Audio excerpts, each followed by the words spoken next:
Hey guys, John here. Your host on Mgtow is Freedom. I got a I got a nice email from Christopher D. Right, he's sent me info in the past, but he says I've got an idea for a topic. Right, I could go on and on about myself, but not as well as you do. Is he saying that all I do is talk about myself? Or just going on and on about an idea? Well, we're going to call this letters to the editor. Right? But Christopher wanted to talk about women in travel. And so I'm going to let Christopher do the talking and I'll just do the reading. Poured myself a double. Got a fine quality cigar, and I want to thank all of you for sponsoring this show and encouraging my bad habit. Okay, let's get on with it. Women and travel. The traveling woman. Now, most of this will be Christopher, and I'm going to ad-lib every now and then. All right. As a single divorcee since 2006, I wasted some of the past 10 years on dating sites like Match.com looking for a unicorn. I met and dated many women for a short time as a result, learning that suddenly I was more popular in my 50s than I had been in my entire life. Different subject. Boy, are you right about women who hit the wall and about staying single, because they make new carousel writers every day. All right. He did an aside. Okay. Back to the subject of travel. Match.com became a huge source of entertainment for me. Just reading ridiculous female profiles. Even profile names were like love to travel, world traveler, travel is me, let's fly together, etc. Now, after reading this much, I know Christopher did spend all this time he's talking about. Because they're there. They are out there proclaiming their gold-digging nature. Virtually every female profile says their hobby or special interest is travel. Their profiles are filled with pictures of them in front of pyramids, the Eiffel Tower, at an expensive beach resort, touring Italy, you name it. They have been there. Of course, when I see a dating profile like this, all I can imagine is the only person not in the picture is the poor schmuck who took pictures for her going places. Right? She wants to date anybody that can fund her world travel. Superb, Chris. Superb. That is exactly it. Now, is it always travel? This is John speaking, by the way. It's not always travel, but in this case, yeah. Women in travel. They love to travel. It's one of the most expensive things to do on the planet. I've done it. I've paid for it. I'm still paying for it. Right? Every time I think about traveling, I think about the expense. The fly, the food, the lodging, the activities.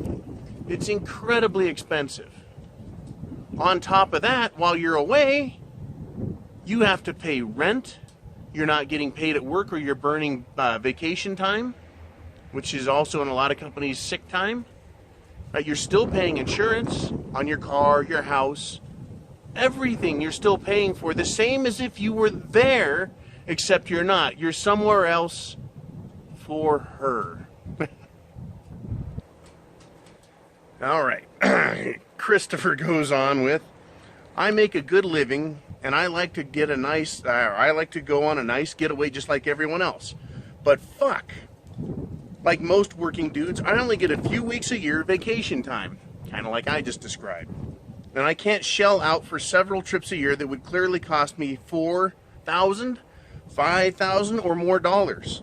These dating profiles make me laugh, and I felt sorry for the poor guy that funded all those trips she was advertising she had been on. But believe me, I almost got whiplash deleting any messages from these women. I knew that they would be a complete pant load to keep happy. He's exactly right.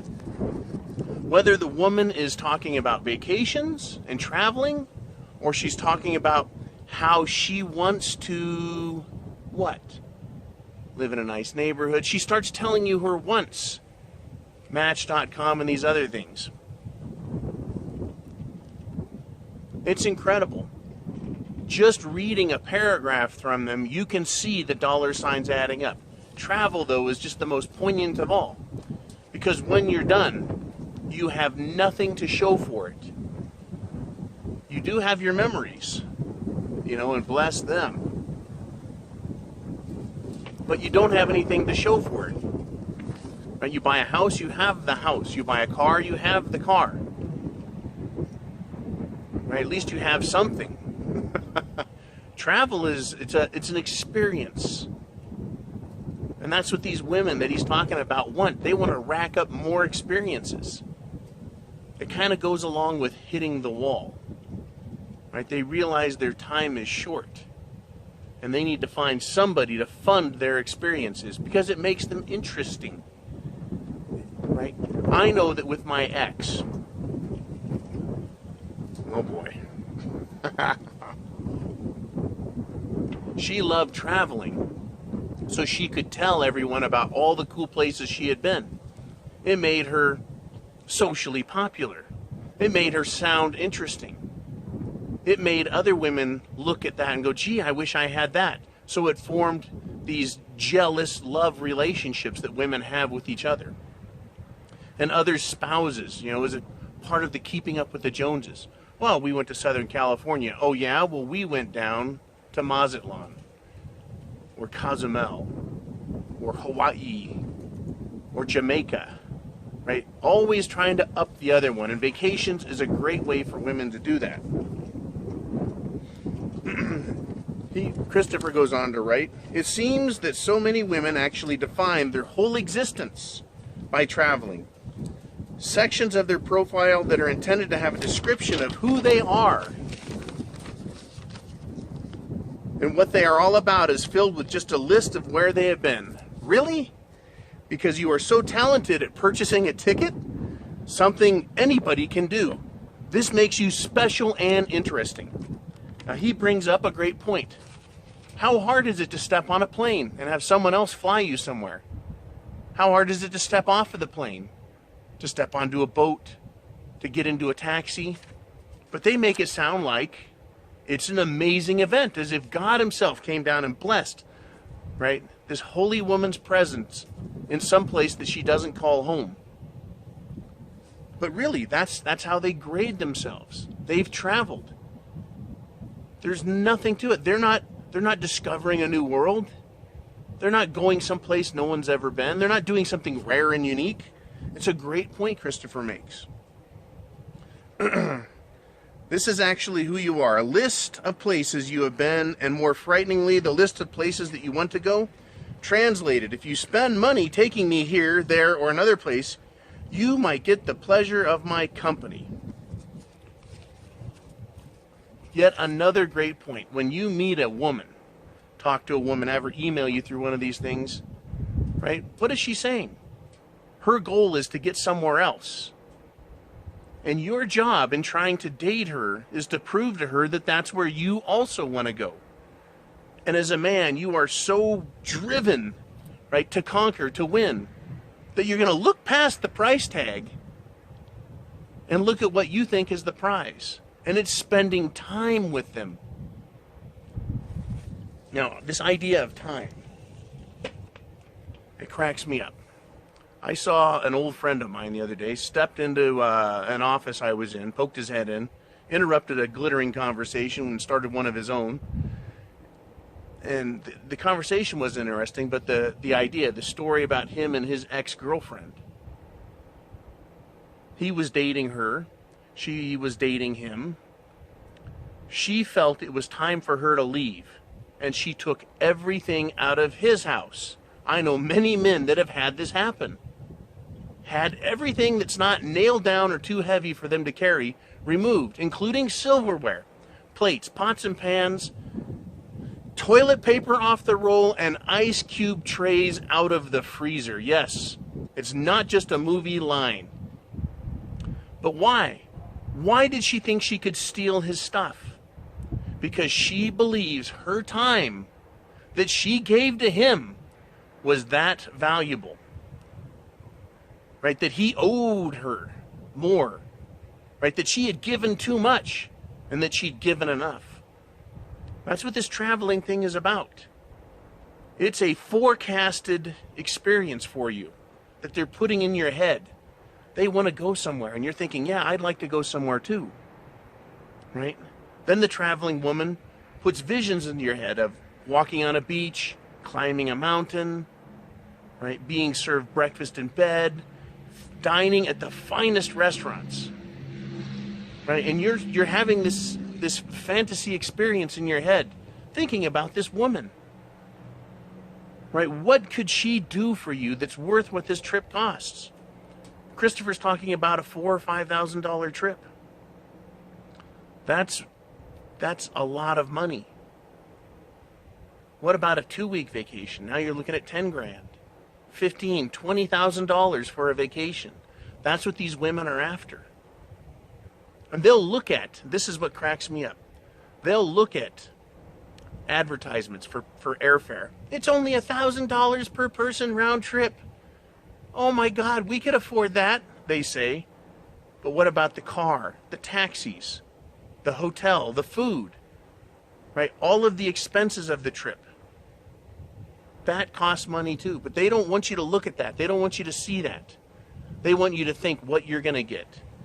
Women actually think that you're going to get as much out of it as they are, but you don't. Right? You get the experience of going there, but you have other things in mind as a man, right? This woman, you think to yourself, this traveling woman, is going to appreciate her experience with me in this faraway place so much that she's going to love me forever and stay with me. Not so. The what have you done for me lately comes to their mind and they say their time is more valuable. Now if you look at women, their time is not more valuable. They just have less of it. Women live longer than men on average, but there's something about them that doesn't, and that's their looks. They make it from age 20 to 30, that's 10 years, right? 5 times 2. From 30 to 40, if they take really good care of themselves, they'll be okay. Past that, it's a fucking downhill slide face first. The wall, right? The ever-present wall. As men, we're good for 50 years. Sometimes more. I don't mean to age 50, I mean from age 20 to 70. We've got a lot of years in us that are golden. So they don't have more valuable time. They have less time to get it done in. That's why they're always in a big fucking hurry. That's why they're always pushing. Because they know. They know they only have so much time to get as much out of you as they can before they need to get rid of you and cut you off. And go on to the next guy. Right? Go on to the next guy.